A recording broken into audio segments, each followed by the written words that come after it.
The Minnesota Vikings defeated the New Orleans Saints 28-25 across the pond in London. We saw Andy Dalton come in this game in place of Jameis Winston, who was hurt. They had no Michael Thomas. They were a little banged up on the offensive side of the ball for the Saints. They could not get the job done against the Minnesota Vikings, who last year we saw the Vikings lose a lot of close games and a lot of fourth quarter losses, not being able to finish the job from the Vikings. This year, it's a little different. They've been able to finish the job, and including in this game against the New Orleans Saints. What have you seen from the Vikings so far of this season? I know you were not against them, but you wanted to see more from this defense. This offense wasn't really a problem, but then it was a problem. And what are your thoughts on the Vikings win here? It's a good win. They go to 3-1, but they still look like the same football team that I saw last year. They really do. They don't look much different. The one game that I can point to where their defense really stood out to me was the first game of the year, and that was against Aaron Rodgers and the Packers, who we said that didn't play well at all. But let's be honest, a disadvantage here. Like, the Saints had nobody. Andy Dalton, Latavius Murray, Chris Olave is your number one. No Michael Thomas. No Jarvis Landry was basically a no-show. No Alvin Kamara. I just don't know what I can draw from that defense in this game. And they still gave up 25 points. And that was after not giving up anything in the first quarter. So they still seem the same to me. Kirk Cousins is still Kirk Cousins. They're a good football team that are going to win some games and they're going to lose some games. And I don't trust them. That's what they are. I don't trust them. I trust one guy, and that's Justin Jefferson. And for everybody that was panicking after a couple of weeks of maybe not so great, well, look, he had 10 for 147. So, it's hard because they haven't really played an offense outside of the Eagles' offense, and the Eagles slapped them around. Yeah. They haven't really played an offense that I'm super excited about, except for Detroit's, and Detroit was putting it on them too. Yeah. And they found a way to come back and win that game. And yes, you're right. They have found ways to win the close ones, which they haven't done in the past. That's great.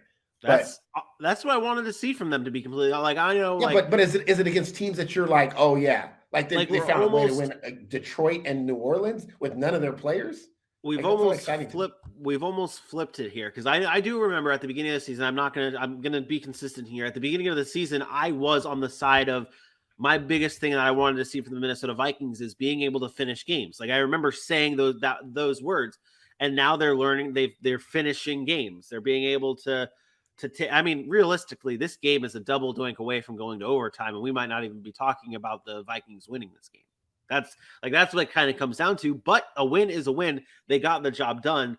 Are you looking at it just from any win, or are you looking at it based on no? Because this is the same thing we talked about earlier. This is just like with the Giants. That I think that there's two teams in the NFL right now that are 3-1 that neither of us are buying that they're as good as their record says at 3-1. That you might even take some 1-2, 2-2 teams, or 1-3 and 2-2 teams over the 3-1 Minnesota Vikings. That may be what happens on the power rankings. We'll see.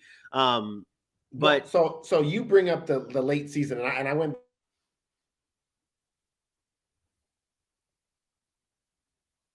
back to 2020, lost too late. Cincinnati, Arizona, Cleveland, Dallas, Baltimore, San Francisco, the Rams.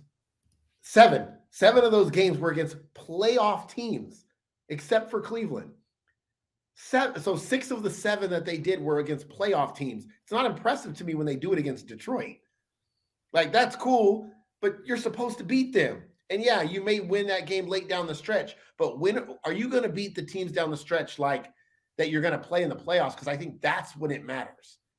Yeah, they might win some more close games this year. They have an easier schedule this year. But when they go to play these tougher teams and the game is tight, what are they doing in those moments? And that's what I'm concerned about with Minnesota. Because I've said it. They are a very good football team. I told you guys at the beginning of the year, I think they can compete for the playoffs this year.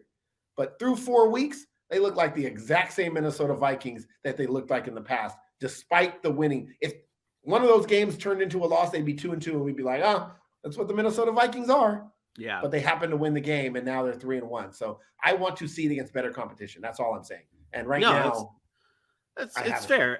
I think that they have potentially a good team, and again, you do want to see it from you do want to see it when they do play the better teams. We'll get the. I think that maybe at the end of the season, we look back at what we said here about the Minnesota Vikings and like say, oh, well, we said it like they'll make the playoffs. They'll be a team in the playoffs because they have a favorable schedule and they're winning games. They're still a good team. But when the playoffs roll around and they face that good team in the playoffs in round one, you're like, okay, this is. We said in week 4 we said that this was going to happen. Where they're like, okay, they're not. They beat up on some bad teams. They got some wins when they needed to, but they weren't legit. We'll throw that word out there again. They're not legit. On the Saints side, though, real quick, now lost 3 straight. Not living up to our expectations. Now, without Jameis Winston, the Andy Dalton came in. Andy Dalton wasn't terrible in this game. Andy Dalton was 20 of 28, 236 yards and a touchdown. He wasn't terrible, but this team, this offense, this defense, it's underperforming. What are you seeing from the Minnesota or from the New Orleans Saints here? And do you have any faith that they could turn this thing around and get the shit back on track? Not really. I said before that these teams that don't have identities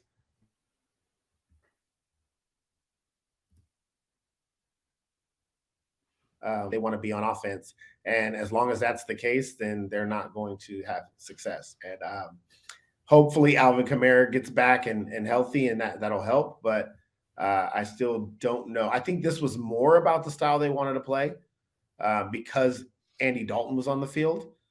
But you can't have no identity with your starting quarterback and then have all of your starters get hurt and come in with a backup quarterback and think you're just going to run the football, and then your defense doesn't perform the way that they had been performing. So it's not working in unison right now. I think the Saints are in big trouble.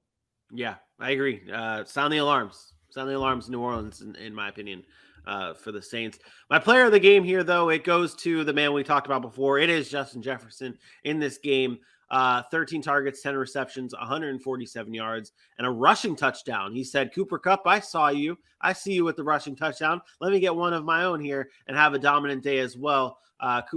Justin Jefferson having a phenomenal day and getting my player of the game as the Minnesota Vikings take down the New Orleans Saints 28-25 in London.